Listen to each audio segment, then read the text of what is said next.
Niluto na ulit tayo mga lodi. May bisita na namang dumating.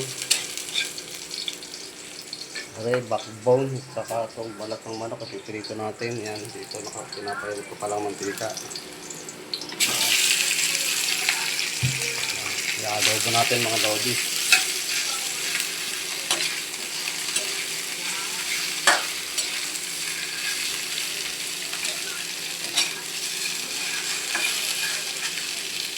Sayang pulutan din. Saka dito ako pinapiprito ko ng balat ng manok na minarinig. Pinukulo na siya mga lodi. Kasi rin naman pritong balat. Abangan nyo na lang po mamaya pagkaluto mga lodi. Okay na po itong isa mga lodi. Oh, nag-ano na siya oh. Nagmamantika na. Ito naman, ito na lang isa. Piniprito ko na lang mga lodi. Pahalawa yung sir mga lodi. Ayan. Okay na itong isang to. Okay na. Okay, pwede ko na po siyang patayin mga lodi. Ito na lang isa.